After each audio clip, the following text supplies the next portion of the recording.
que tem a ver com essa nossa discussão sobre estratégia. Você afirmou, em um debate que fizemos há alguns anos, que não considerava a derrubada de Dilma Rousseff como um golpe. Como você classificaria, então, aquele processo de impeachment e qual foi a sua atitude durante aqueles acontecimentos? Você participou da luta contra o golpe? Bem, eu não participei da luta contra o golpe porque não teve golpe e tampouco porque teve uma mobilização. Quem chamou, por exemplo, aqui em São Paulo, a manifestação mais forte foram os movimentos populares. A manifestação mais forte contra o impeachment ocorreu aqui em São Paulo. Não foi convocada pelo Lula e nem pela presidente Dilma, embora Dilma participou do ato. Se eu não estou equivocado, ela não participou. O Lula participou, ela não participou. Não foi convocada pela presidente. Então aquela que está sendo golpeada, a vítima, nós que viemos numa tradição comunista que é de pé, ó vítimas da fome, de pé a vítima se levanta. A Dilma foi de uma covardia completa. Se eu estou na cadeira presidencial, dali não saio, só me arrancar. Não faz como o João Goulart que saiu voando. Não, ele assumiu uma derrota diante de um golpe de uma ditadura militar, não de um processo de impeachment que durou meses, se eu não estou equivocado, 7 meses, e cuja sessão final foi presidida por Lewandowski, atual ministro de Justiça de Lula. Então, qual é a minha crítica aqui, meus caros? 2 irmãos. É o seguinte, não, 3 irmãos, porque eles já... 4 no dia de hoje. 4, hoje 4.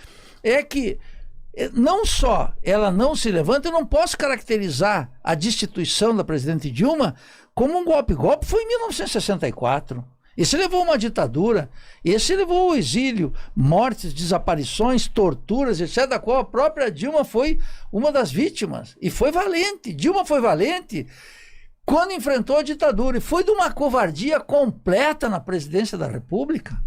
Completa.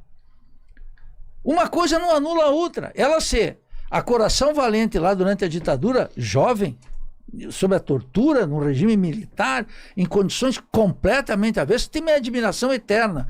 Mas na presidência da República foi uma covarde. O que seria um ato de mínimo de decência política e de valentia, não de algo espontâneo, impensado, assim, não, daqui eu não desço essa rampa, não troco os ministros e não saio com a crista baixa. Vão ter que me tirar. Nesse aspecto eu vou te dizer, o Zé Dirceu, quando foi cassado, ele não renunciou. Ele foi lá e disse, me cassem. E caçaram o Zé Dirceu. A Dilma aceitou a destituição porque todo o petismo, especialmente Lula, consideravam que voltariam em seguida pelos braços da eleição. Nós sabemos o quanto Lula e o petismo flertou com a possibilidade de Lula não disputar a reeleição. O Lula mesmo confessa, ele diz, olha, eu não poderia impedir a Dilma de pretender a reeleição. De tal maneira que, naquele processo, quando veio, tive uma discussão na Federal da Bahia, estava até o pessoal da CUT junto, e disse, olha, eu não acredito que vai ter a destituição da Dilma. Então, mas o que aconteceu até aquele momento? Se a gente pegar a situação daquela época, pelo que eu me lembro, antes da Dilma sofrer o impeachment, eu me lembre, no governo dela, houveram manifestações muito fortes, porque era época de Copa do Mundo, as pessoas se mobilizaram a partir de uma repressão que teve em São Paulo, de manifestantes criticando o aumento da passagem de ônibus. Isso mobilizou as outras pessoas que acharam a repressão daquele movimento injusto. As pessoas se mobilizaram organicamente, indo na rua exigindo saúde, segurança, educação, a mesma coisa que todo mundo pede todo ano e nunca tá bom o suficiente. O que aconteceu naquele momento? Essa manifestação que tomou conta das ruas foi duramente reprimida, principalmente nos estados cujo governo era de centro ou centro-direita. E o que o governo Dilma fez? Nada. Endossou a repressão. Ora, se a Dilma está sendo sofrendo impeachment, e ela e não teve as pessoas do lado dela. Aqui o Nildo está falando que houve uma manifestação, inclusive, a favor do governo. Mas quem ia se manifestar a favor da Dilma se ela reprimiu antes os movimentos? Foi no governo dela. Então, as pessoas se sentiram traídas. Os movimentos sociais se sentiram traídos. Porque esperavam uma outra atitude do governo Dilma. E o que aconteceu naquele momento? Que era uma manifestação orgânica das pessoas exigindo que o governo exercesse com a sua função constitucional, se transformou no pedido, um movimento de tirada da Dilma do poder, em que ela sofreu violentas manifestações contra a pessoa dela. Foi bem violento esse movimento do impeachment. Então, como as pessoas vão apoiar um governo que não endossa os direitos que as pessoas exigem ao se manifestar publicamente? E veja, a leitura que eu faço do governo Dilma naquele momento é de uma desarticulação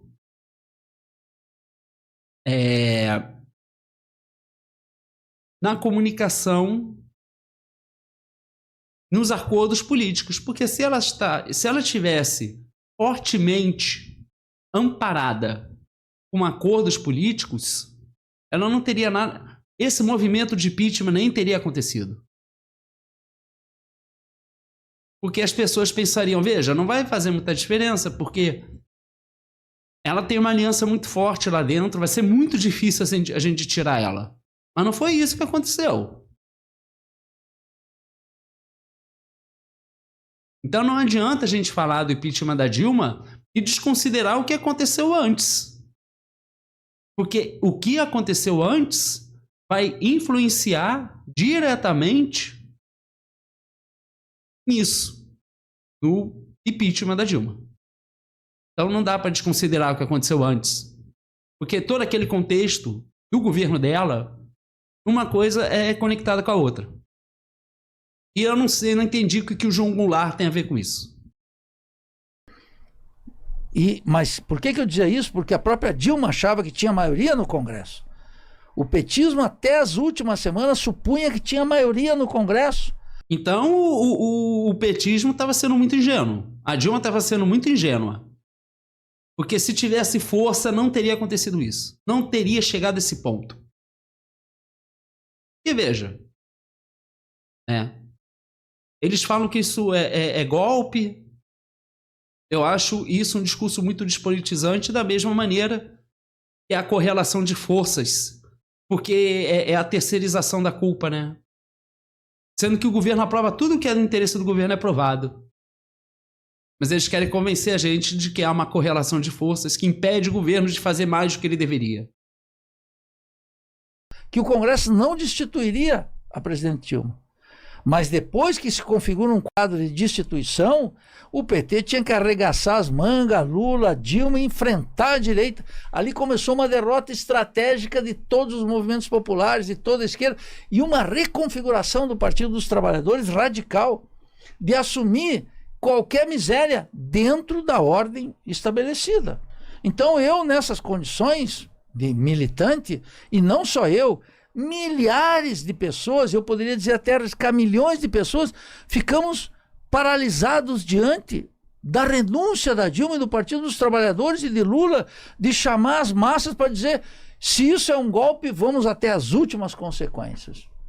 E aquilo foi um ato, digamos assim, de rendição completa. Mas essa rendição não ocorreu porque eram covardes ou porque não existiam valentões. Não, porque é uma avaliação de reconversão política completa. Tudo dentro dos marcos da ordem burguesa, sem peitar a fronteira. Algo que você mencionou aqui, de ir às tensões até o final. E a fé inabalável de que Lula voltaria pela força das eleições pós-Temer. E nós vimos que o roteiro se complicou muito mais. Lula terminou, inclusive, na cadeia. Então, essa foi minha posição, mas não foi só minha. Foi de milhares de militantes no Brasil.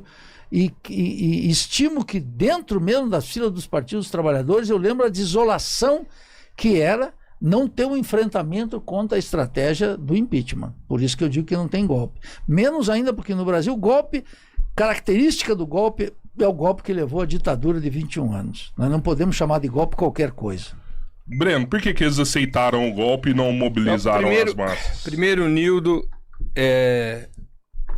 expõe a posição dele, você expõe sua posição, Nildo, com 2 pesos e 2 medidas. Por que 2 pesos e 2 medidas?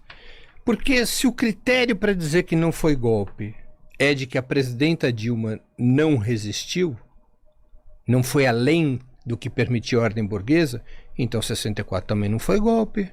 Porque o João Goulart, numa situação muito mais favorável do que a de Dilma, em termos de mobilização popular, em 24 horas pegou um avião e foi para o Rio Grande do Sul para partir para o Uruguai. Então... Uma ditadura, Breno. Veja só, então, se a gente vai definir se foi golpe ou não pela atitude do presidente da República do momento, não houve golpe em 64. Mas essa equivalência, essa comparação, quem está botando em jogo é o próprio Breno. Porque ele está usando isso para amparar a argumentação dele. Só que veja, o que está em jogo aqui não é isso. A pergunta foi em relação, que o Breno botou aqui, em relação ao apoio do golpe da Dilma. Não foi comparar uma coisa com a outra que ele está botando aqui. A estratégia argumentativa dele é jogar essa questão do João Goulart. Mas que veja, eu não tenho problema de você pegar um teor, um fator histórico, um acontecimento de um determinado momento da história. Eu não tenho problema desde que não se desconsidere aquele período. E eu costumo aderir isso para muitas coisas, inclusive na questão econômica, por exemplo. Então, se você quer trazer isso, você tem que trazer o contexto. Claro, o João Goulart tinha um amparo popular que a Dilma não tinha. Com certeza tinha. Mas veja, que não era todo o setor da sociedade. E veja que não era o apoio de todos os militares. A grande maioria dos militares, eles estavam contra o João Goulart. E ainda, a gente não pode esquecer a influência externa, que também teve, ou não teve?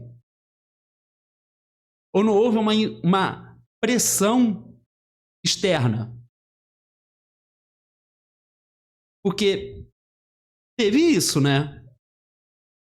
Teve uma pressão externa também. E será que o João Goulart não pesou o cálculo que ele fez? Será que ele não levou tudo isso em consideração? Eu não tenho todos os militares. Eu tenho uma parte da população a favor de mim, mas eu tenho uma influência externa muito forte lá fora, uma pressão. E veja que existe uma avaliação que, se ele tivesse ficado, a coisa teria sido muito feia. E ele não...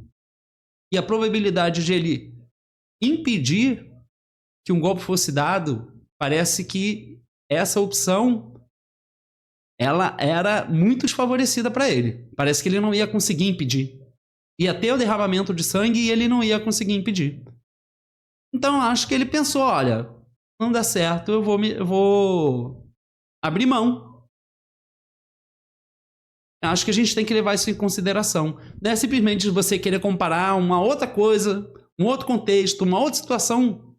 Porque veja que a Dilma não estava na mesma situação que ele.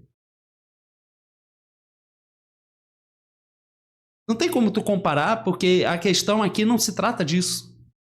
Mas ele está jogando isso para montar o argumento dele. Houve uma quartelada, houve alguma outra coisa, mas não um golpe, porque o João Goulart se evaporou em 24 horas. havia condições de resistência ao golpe, isso era dito por Leonel Brizola a vida inteira. Eu entrevistei o brigadeiro Francisco Teixeira. O brigadeiro Francisco Teixeira era o chefe da primeira zona aérea do Rio de Janeiro. Ele era clandestinamente membro do Partido Comunista. A entrevista que eu fiz com ele, outros tantos também a fizeram, e ela está no YouTube para quem quiser procurar. Diz o brigadeiro Francisco Teixeira que se tivesse bombardeado a coluna de Mourão Filho, que vinha de Minas Gerais para o Rio de Janeiro, acabava o golpe. Mas João Goulart jamais aceitou dar ordem de resistir. Por quê? Porque João Goulart estava limitado à ordem burguesa. Porque João Goulart preferiu fugir. João Goulart acreditou que valia mais a pena fugir do que correr o risco de uma guerra civil no Brasil. Então, pelo fato dele ter fugido, não foi golpe em 64? Acho isso 2 pesos e 2 medidas, acho uma explicação inaceitável. Eu acho inaceitável a comparação que ele está fazendo.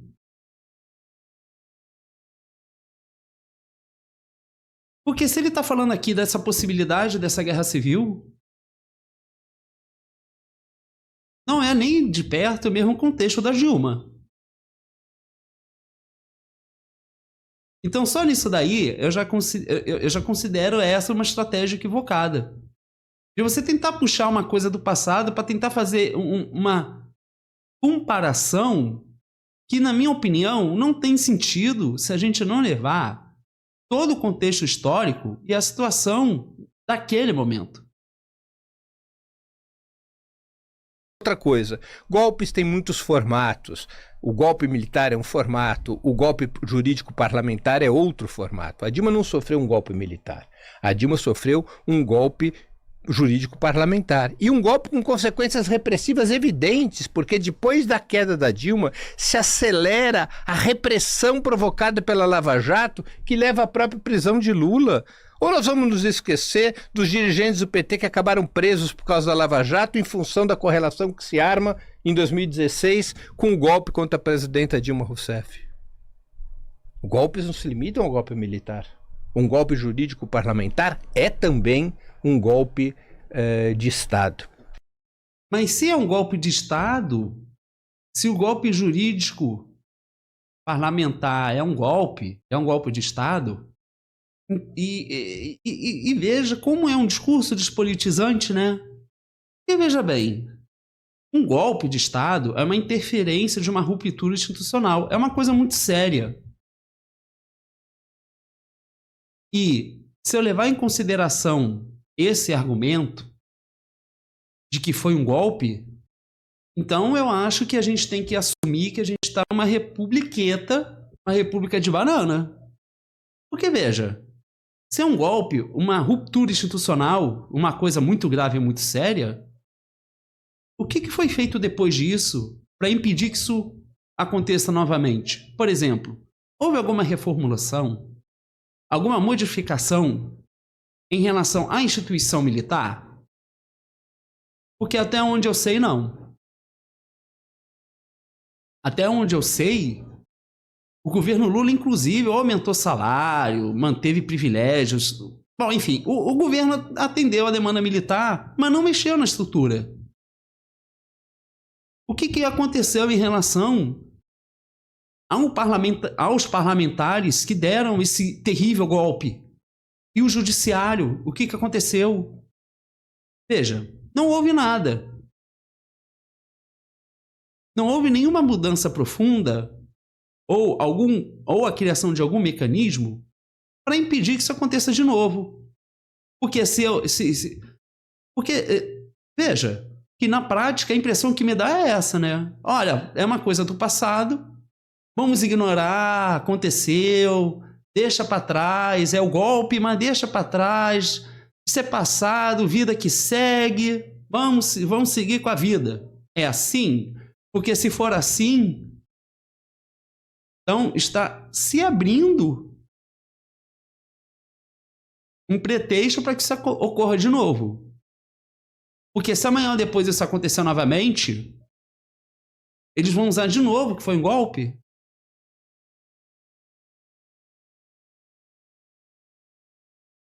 Porque o PT está nesse esquema. Aceitou as eleições, ganhou.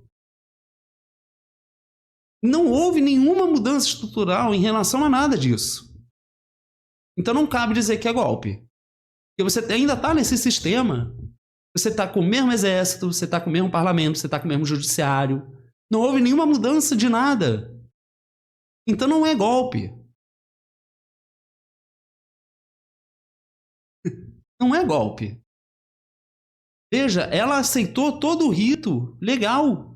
Porque o impeachment é um processo legal. Quem assumiu foi o vice. Veja como querem dar um ar de legalidade em todo esse processo. E agora eu vou aceitar o PT, que está me falando que isso é um golpe de Estado, e agora eu tenho que deixar para trás. Deixa para lá. Vida que segue. Eu acho isso um argumento bem despolitizante. Eu não encontro nada mais despolitizante e raso do que isso. Porque veja que você não está aprofundando nada nisso. Simplesmente foi um golpe e fica por isso mesmo, né? É isso mesmo?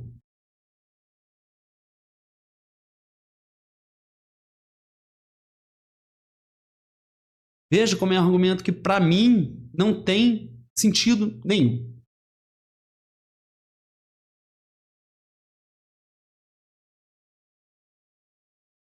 Não é? É também um golpe que fere as regras da constitucionalidade. A presidente Dilma Rousseff, aliás, num outro cenário, e eu não estou aqui fazendo uma crítica moral ao presidente João Goulart, fazendo uma crítica política. A presidenta Dilma Rousseff, nas condições que estavam postas naquele momento, ela resistiu até o limite das suas próprias forças naquele quadro que estava construído. Ocorreram muitos erros.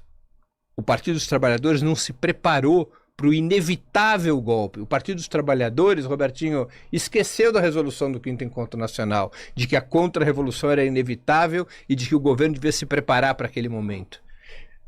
Dilma é parte do problema? Claro que ela é parte do problema. Agora, o comportamento pessoal dela não é um comportamento que possa ser condenado com 2 pesos e 2 medidas. Bom, e até agora o governo não fez nada para se preparar contra esse contragolpe aí. Essa contra-revolução, sei lá o quê. O que o PT fez? Nada. Então não dá para justificar isso. Isso é um argumento que não se sustenta, entende? Se é golpe, é uma coisa séria. Precisamos reunir o país e discutir isso, porque isso não pode continuar. Pelo menos, na minha opinião, isso é o que deveria ser feito, mas não é o que aconteceu, nem o que está acontecendo. E não há nenhum movimento nesse sentido. Ou seja, se acontecer de novo, eles vão terceirizar de novo, porque, veja, não tem lógica. Em relação ao comportamento de João Goulart tinha parte das Forças Armadas, João Goulart tinha as massas em movimento, João Goulart tinha alianças internacionais, o mundo vivia num período revolucionário e João Goulart fugiu. Por que você é tão mais rigoroso com Dilma Rousseff do que com João Goulart? Qual o sentido disso? Se não o antipetismo, Nildo. Se não o antipetismo.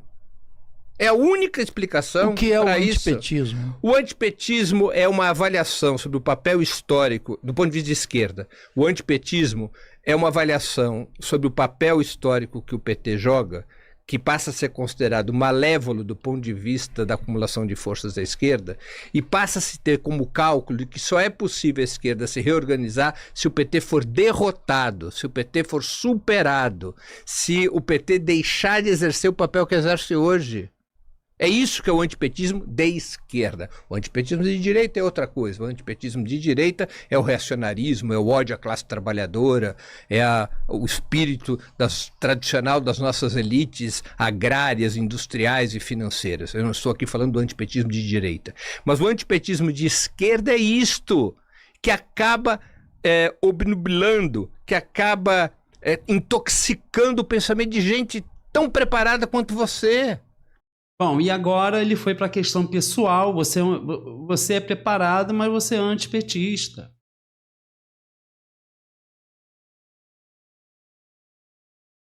Mas vejo que ele está saindo, né?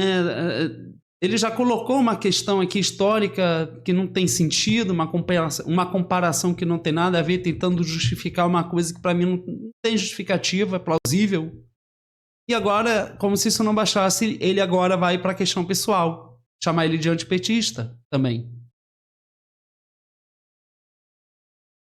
Você é um homem muito preparado, dos mais preparados. Pode perguntar aqui para o Rodrigo. Quando ele me propôs fazer o debate contigo, o que eu falei?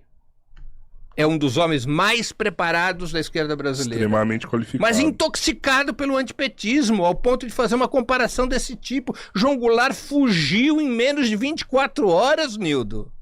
Ele tinha recursos militares e populares para reagir. Dilma não tinha esses recursos, nem os militares, nem os populares. Ela cometeu erros? Ela é corresponsável daquele cenário? Claro que sim. Mas você não pode usar 2 pesos e 2 medidas como aqui usou. Quanto tempo eu tenho? Você tem... Seriam 2 minutos. Vou te dar mais 2. Você tem 2 minutos? 4 minutos. Agora é uma pergunta. Agora a gente vai para a última rodada de perguntas desse bloco. Tenho 4 minutos agora?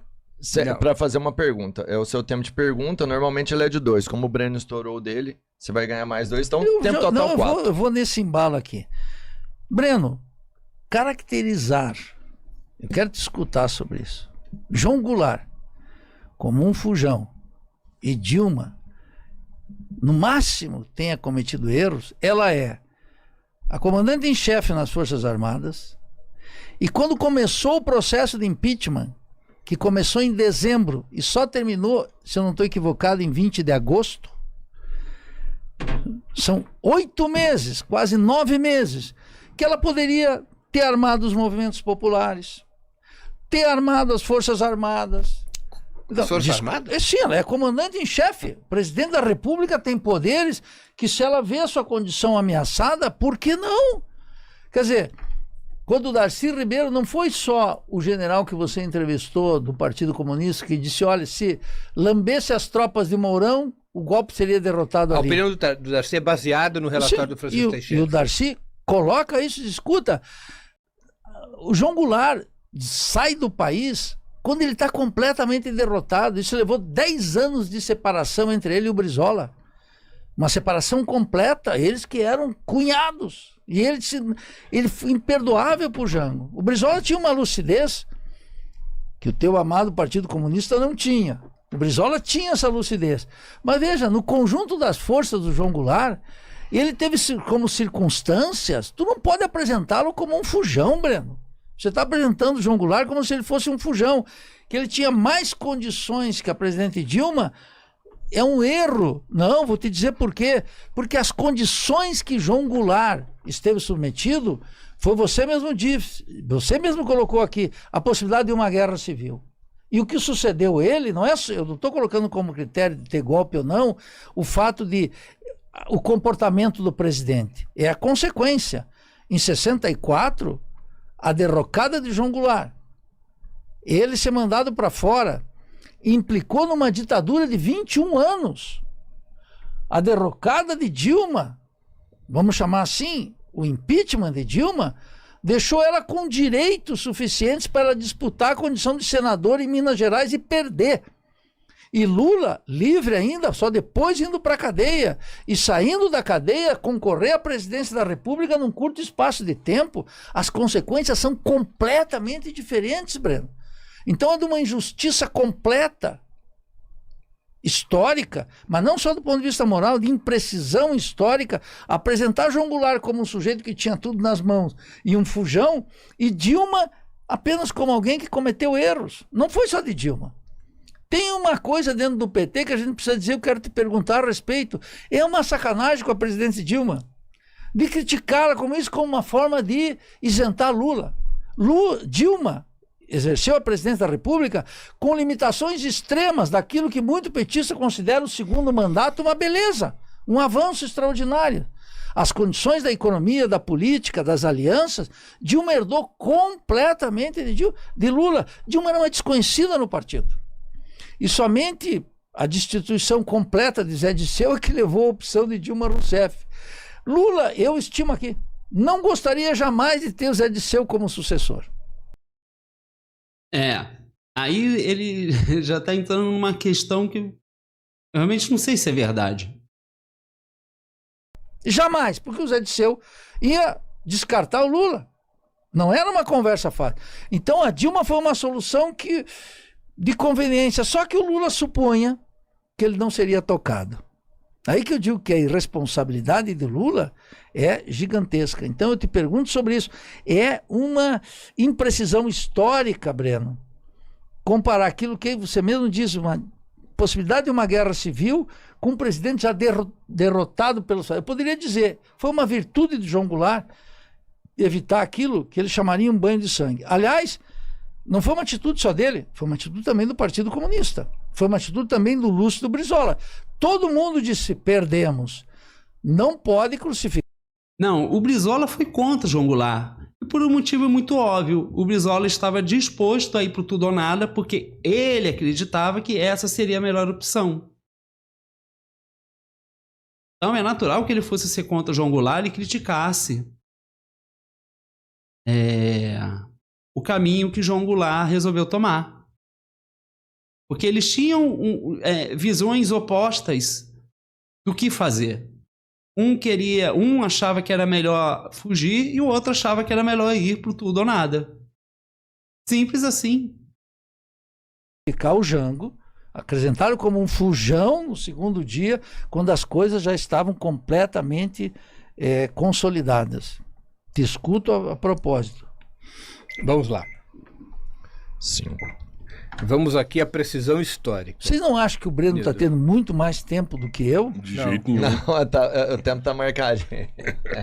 Robertinho faz isso muito bem. Faz, Robertinho? É que- Na verdade, eu tô tendo menos, Não, porque na verdade, ele me compensa com menos tempo do que você usa. Não, combinar. Quando Mas estoura tudo 10, bem. 15 Eu tô segundinhos, tendo tempo não... suficiente para conversar sobre o mundo da lua que expõe o Nildo. Vocês não vêm me catimbar aqui, não. Os caras que estão catimbando até o árbitro. Gente, Vamos lá. vamos. Escute, 5 minutos, Breno. Vamos entender os diferentes cenários de 2016 e de 1964. Em 1964, nós vivíamos, em termos militares, uma situação totalmente diferente do que a que viveu Dilma. Sem dúvida. Dizer que ela era capaz de intervir na arena militar porque era comandante em chefe é puro formalismo. Todos sabemos que as Forças Armadas operaram a favor do golpe de 16 e que não estava presente dentro das Forças Armadas nenhum setor popular, nenhum setor progressista já há muitos anos. Então quer dizer que o presidente, ele só é formalmente... É apenas uma questão formal do presidente ser líder das Forças Armadas. Então, na verdade, as Forças Armadas não têm um comando superior. O comando superior são os generais, os tenentes, coronéis, seja lá o que for, da hierarquia das Forças Armadas. Por quê? As Forças Armadas não querem cumprir com sua obrigação constitucional.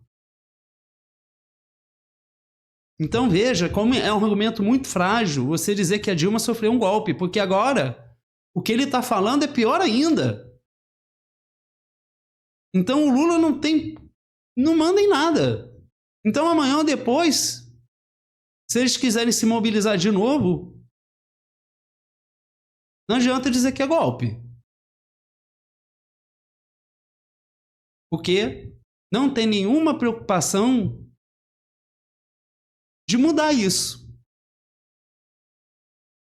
Então veja como é um argumento que não se sustenta. Não é um golpe. Foi um processo de trâmite legal que a Dilma aceitou e seguiu com um rito legal. O ministro da Justiça conduzindo toda essa situação. A Dilma passando pelo processo de impeachment, para depois a Gleisi Hoffmann ficar em cima de um carro dizendo que é golpe. E eles estão convictos de que essa argumentação é muito boa. E para mim, ela é muito frágil e despolitizante. Porque é a justificativa de que vivemos, de fato, uma republiqueta. que aqui dá golpe. Né? Então a visão que o Trump deve ter daqui, que aqui é tudo golpe, deve ser isso então, né? Por isso que ele deve estar fazendo o que faz.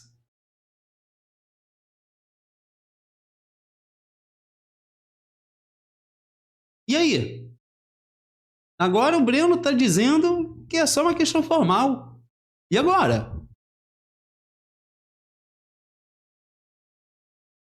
E o PT está aí, está dentro desse sistema, foi eleito, ganhou as eleições para o executivo e está aceitando. Então não foi golpe, certo? Esse comportamento não é um comportamento de alguém que passou por um golpe de Estado. Desde que, depois do golpe de 64, Castelo Branco conduz a depuração das Forças Armadas nos famosos IPMs, os inquéritos policiais militares de então, mais de 3 mil oficiais foram expulsos das Forças Armadas. Quando ocorre o golpe de 64, vários dos comandos principais das Forças Armadas estavam do lado nacionalista e havia generais comunistas ou próximos ao PCB, como é o caso do brigadeiro Francisco Teixeira. Havia uma presença forte do que era chamado pela imprensa de esquerda na época dos generais do povo, que eram homens como Almirante Aragão, como o próprio brigadeiro Francisco Teixeira e outros, que eram altos oficiais das Forças Armadas e que estavam do lado das forças populares. A história que eu sei é que não era a maioria dos militares. É essa história que eu sei.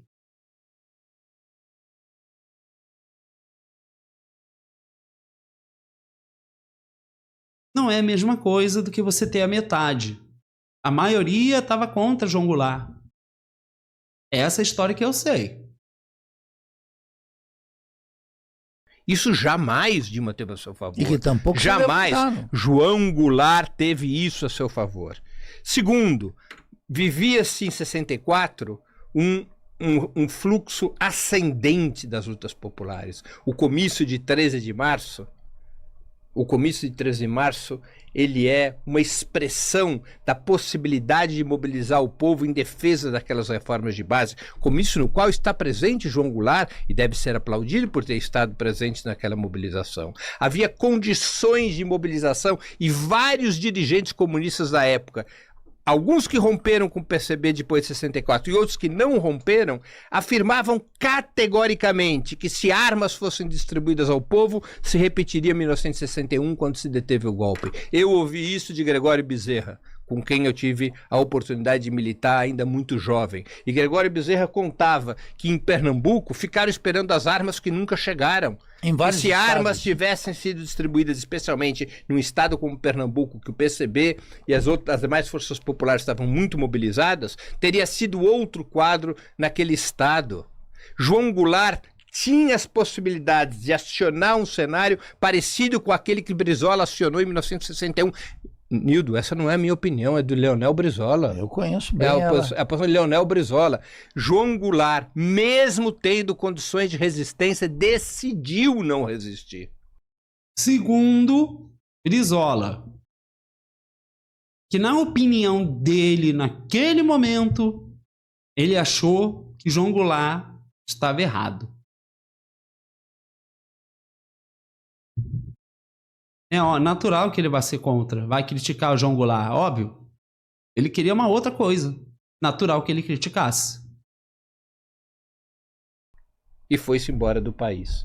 Eu até não usaria mais o termo fujão, porque ele merece respeito por ter sido vítima de um golpe de Estado. Mas efetivamente ele se retira do país sem lutar, sem resistir, e ele tinha as condições de resistência, as condições populares e militares de resistência. Dilma não, por erros cometidos pelo Partido dos Trabalhadores, por erros cometidos por Lula, por erros cometidos também por Dilma. Eu não passo pano para o Lula no cenário que precede 2016, de forma nenhuma, porque houve um problema de estratégia no PT. Qual foi o problema de estratégia? Não se preparar para inevitável ruptura. O PT se deixou contaminar pela sua estratégia gradualista, considerando que aquele gradualismo poderia ser aceito pela burguesia brasileira, que a burguesia brasileira poderia acolher aquele gradualismo. Esse é um ponto de vista, curiosamente, tanto dos setores mais moderados do PT, quanto também de parte dos setores da esquerda radical, que acham que a burguesia pode acolher o gradualismo. Então o PT está achando que a burguesia pode acolher o gradualismo até hoje. Porque o PT não fez mudança, não propôs reforma profunda nenhuma para evitar que esse tipo de coisa acontecesse novamente. Então o que mudou? Da Dilma para cá? Nada. Nada mudou. Quando já nos mostraram mestres como Rui Mauro Marini, Teotônio dos Santos e tantos outros, sobre os quais Nildo Ouriques é um especialista, já nos mostraram que isso é inviável, que essa possibilidade da burguesia aceitar reformas que afetem mesmo moderadamente, repito, a superexploração do trabalho, o monopólio da terra, a dependência externa, essas possibilidades não existem e que, portanto, é inevitável a contra-revolução, mesmo com um governo de reformismo moderado ou de reformismo fraco, como o nosso André Singer caricaturizou. O PT não se preparou para a possibilidade da ruptura. O PT achava que esse gradualismo poderia ser infinito e não era. E não era. Esse foi... Mas agora é? Agora o PT está achando que é? Agora a gente vai conseguir? Será? O grande erro estratégico, não preparar as condições para a emergência da contra-revolução preventiva. A contra-revolução não é um fenômeno que só acontece quando tem uma revolução. A contra-revolução muitas vezes antecede a revolução. Muitas vezes a revolução é a resposta à contra-revolução e não ao contrário. Na estratégia desenhada em países como Chile, Brasil e Venezuela, de certa maneira inspirada nos conceitos de Gramsci sobre disputa de hegemonia, em estratégias desse tipo, a contra-revolução vem antes da revolução. A revolução é uma resposta contra a revolução quando a burguesia rompe a constitucionalidade, busca um golpe de Estado, busca derrubar um governo eleito pelas vias legais. Esse é o momento da ruptura, de derrotar a contra-revolução, como aconteceu na Venezuela em vários episódios durante esse período chavista, né? Mas eu não estou entendendo se o PT ele estava acreditando que a burguesia fosse aceitar o gradualismo.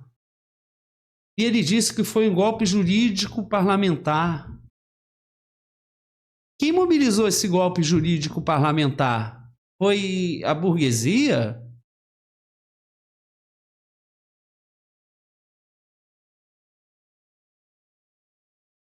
O judiciário e o parlamento se movimentando para dar um golpe de Estado em nome do quê?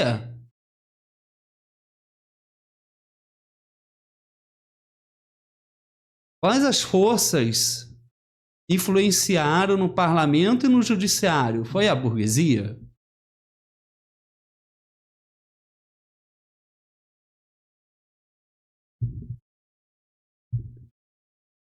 Eu gostaria de saber. Eu gostaria que alguém pudesse me responder isso. Porque ele está citando aqui a burguesia, mas ele está citando por que a burguesia? Foi por causa de 64? Ou é por causa da Dilma de agora? Porque ele está falando de gradualismo, de acreditar que a burguesia fosse aceitar. E qual é o movimento que o PT está fazendo em relação à burguesia para evitar que a burguesia faça esse tipo de interferência inconstitucional de novo? Esse rompimento. Porque um golpe é um rompimento. Porque eu não vejo nenhum movimento do governo nesse sentido. Se alguém puder me esclarecer, eu agradeço. Ou como poderia ter acontecido no Chile, ou como poderia ter acontecido no Brasil de 64, de 61 e de 64, e não aconteceu. Não é? Então, este é o cenário. É evidente que houve um golpe, voltando à pergunta que eu havia te feito. É evidente que houve um golpe. Porque se não houve um golpe, significa dizer que Dilma Rousseff foi retirada pela via constitucional, que a retirada dela foi legítima e legal, mesmo que você não tenha acordo com essa retirada. Mas foi. Foi legal. Se foi ilegal, o governo tem que apresentar essas provas. Naquela época. Mas por que não fez? Porque provavelmente é o que ele está falando aqui. A Dilma não manda nas Forças Armadas. é só uma questão formal, é só uma formalidade. Porque as Forças Armadas são independentes. Se as Forças Armadas são independentes e não precisa conseguir o rito constitucional, alguma coisa está errada aqui. Se a gente está identificando esse problema, o que está sendo feito para mudar isso?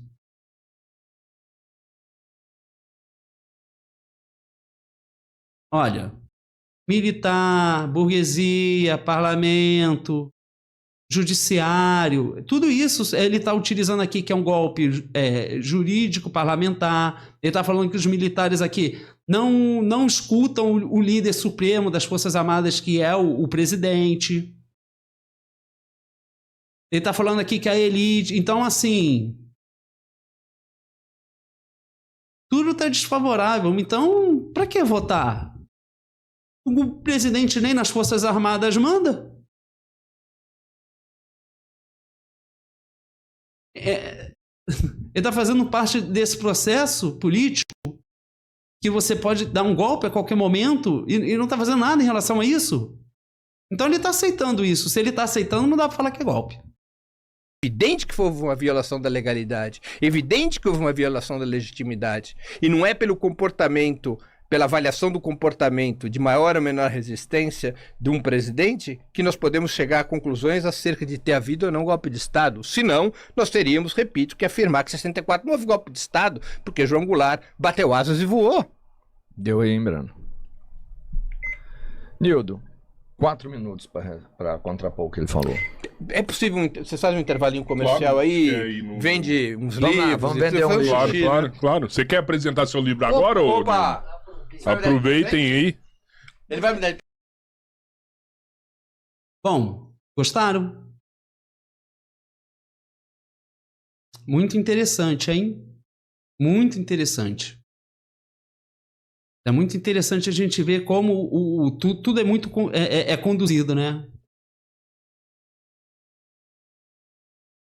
Deixo aqui um espaço, faça seu comentário aqui embaixo. Se inscreva no canal. Meu canal é pequeno, conto com a sua colaboração. Se você acha que eu estou te ajudando de alguma maneira, você pode retribuir simplesmente se inscrevendo aqui no canal. E pode fazer sugestões para outros conteúdos também. E eu fico muito agradecido. E é isso. Tchau.